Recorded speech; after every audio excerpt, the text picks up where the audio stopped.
영동 지역의 호우주의보는 해제되고 많게는 170mm의 비가 내려 5월부터 지속된 가뭄 해갈에 큰 도움이 됐습니다.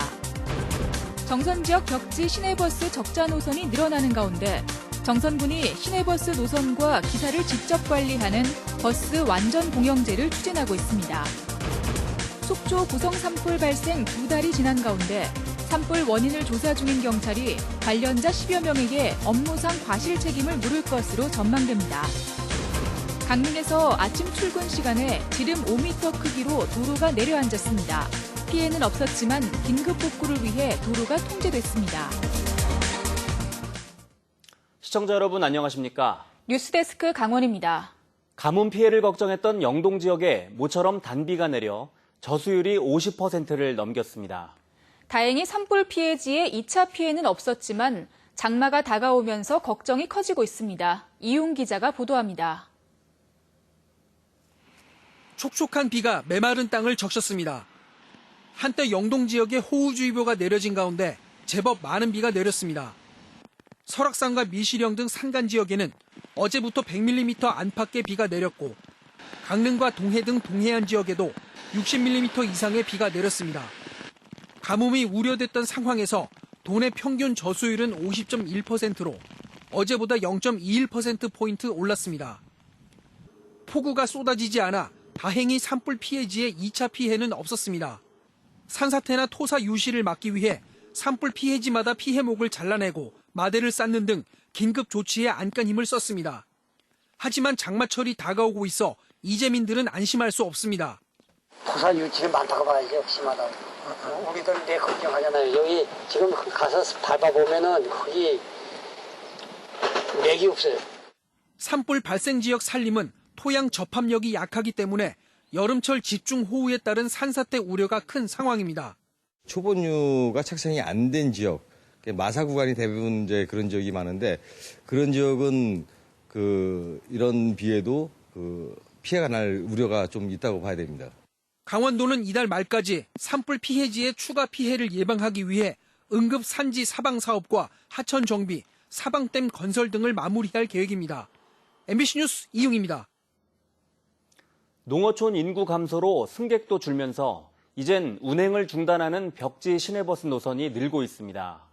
이 때문에 정선군이 시내버스 노선과 기사를 직접 관리하는 버스 완전 공영제를 추진하고 있습니다. 홍한표 기자가 보도합니다. 정류장에 버스를 기다리는 사람들이 가득합니다. 시내버스 배차 시간은 노선에 따라 최고 4시간. 버스 회사들이 적자 노선을 줄여감에 따라 시민들의 불편함은 커져만 가고 있습니다. 급한 볼일이 생기면 택시를 이용하거나 정류장이 있는 곳까지 한참을 걸어가야 합니다. 버스 요금도 거리에 따라 1,400원부터 4,500원까지 차이가 많아 부담이 적지 않습니다. 하루에 몇 번 없어요. 기다리고 그러니까 안 좋죠. 거기는 차가 많지 않으니까 이제 하루에 뭐 아침 저녁으로 낮에도 있고 하루 3번 있는데. 시내버스 민원을 해소하기 위해 정선군이 노선 개설과 요금 체계, 차량 운영까지 직접 관리하는 공영제를 추진하고 있습니다. 지난해 말 전문기관에 타당성 조사를 의뢰해 상반기까지 결과가 나올 것으로 예상됩니다. 버스 공영제가 시행되면 65세 이상 노인은 요금을 내지 않고 주민과 관광객은 1,000원의 버스를 이용할 수 있도록 할 계획입니다. 일부 읍면 지역의 노선을 전부 다 인수를 해서 아마 늦어도 내년 상반기 중에는 시범적으로 몇 개 노선에 대해서 실시가 될 것으로 그렇게 내다보고 있습니다. 도내에서는 원주시가 12개 노선에 버스 공영제를 도입했고 강릉과 양양, 춘천 등은 부분 공영제 도입을 검토하고 있습니다. MBC 뉴스 홍한표입니다. 속초 고성 산불이 발생한 지 2달이 지난 가운데 경찰이 관계자 10여 명에게 업무상 과실 책임을 물을 전망입니다. 강원지방경찰청은 그동안 참고인으로 조사한 한전과 협력업체 직원 등 40여 명 가운데 10여 명을 피의자로 입건해 신병 처리 여부를 검토하고 있다고 밝혔습니다. 한전과 협력업체 관계자 10여 명에겐 업무상 실화 혐의가 적용될 것으로 보입니다.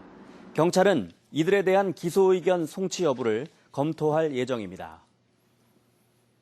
음력 5월 5일 단오날인 오늘 비 때문에 강릉단오제 일부 행사가 연기되거나 취소됐지만 주요 행사는 계속 이어졌습니다.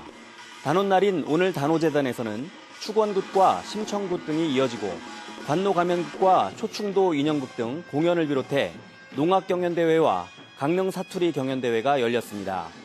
근해와 투호, 줄다리기 일정은 하루씩 연기되고 월화거리에서 열릴 예정이던 4개 공연도 일정이 연기됐거나 취소됐습니다. 오늘 아침 강릉의 한 도로에서 지름 5m 크기의 구덩이가 생기며 도로가 내려앉았습니다. 다행히 피해는 없었지만 다음 주까지 복구 작업이 이어집니다. 이용철 기자가 보도합니다. 오늘 오전 8시 10분쯤 강릉시의 한 4차선 도로에 커다란 구덩이가 생겼습니다. 지름 5m, 깊이 2.5m 규모의 싱크홀이 만들어진 겁니다. 땅속에 묻혀있던 하수관에선 검은 물이 쉴 새 없이 흘러나옵니다. 한 60cm, 70cm 정도 이렇게 쑥 꺼져 있더라고. 그래서 이건 싱크홀이구나. 바로 내려앉겠구나 하고 신고를 하고 한 1분 있으니까 이제 쫙 갈라지더라고요. 주민 신고를 받고 경찰이 긴급 출동해 사고 현장 주변을 통제했습니다. 도로가 침하된 지역에서는 3군데 도로를 모두 막고 긴급 복구 공사가 진행됐습니다. 차량이 붐비는 오전 출근 시간에 도로가 꺼졌지만 다행히 피해는 없는 것으로 파악됐습니다. 강릉시는 도로 아래 묻혀있던 하수관이 터지면서 흙이 쓸려나갔고 이 때문에 빈 공간이 생겨 도로가 꺼진 것으로 추정하고 있습니다.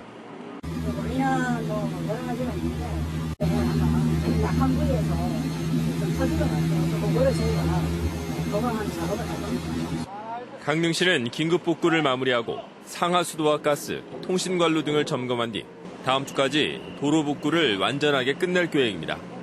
MBC 뉴스 이용철입니다. 음주운전 처벌을 강화한 이른바 윤창호법이 지난해 12월부터 시행되고 있습니다.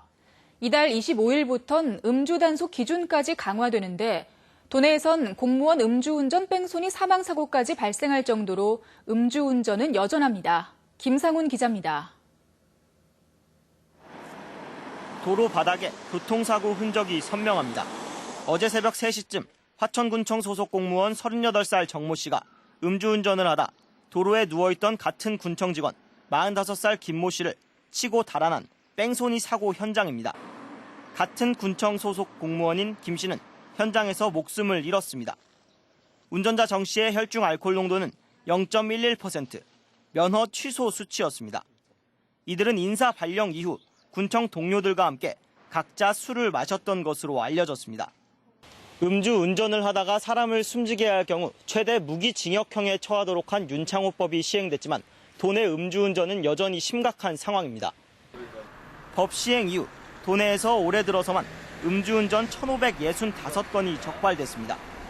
도로 위 잠재적 살인 행위인 음주운전이 하루 평균 10명씩 적발된 셈입니다. 이번 달 25일부터는 이른바 두 번째 윤창호법이 시행돼 음주 단속 기준이 강화됩니다.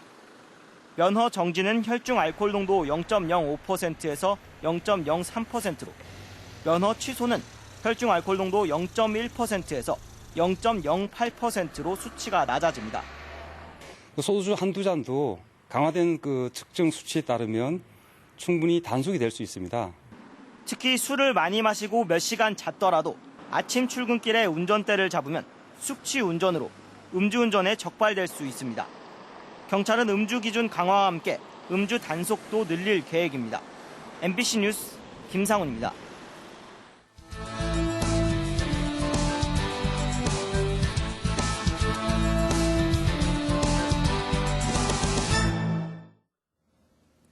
동해안 산불 이재민과 자영업자들이 오늘 청와대 인근에서 집회를 열고 실질적인 지원 대책 마련을 촉구했습니다. 속초 고성 산불 피해자 비상대책위원회는 오늘 집회에서 삶의 터전을 잃고 절망에 빠진 피해 주민들이 하루속히 재기할 수 있도록 신속한 경찰 수사와 보상 협의에 나서줄 것을 요구했습니다. 또 정치권에도 적극적인 지원 대책 마련을 촉구했습니다. 양양군이 수산항 요트마리나 계류시설을 확충합니다. 양양군은 연말까지 8억 3천여만 원을 들여 수산항에 요트 계류시설 17개 선석을 추가로 조성하고 부대 시설을 갖추기로 했습니다.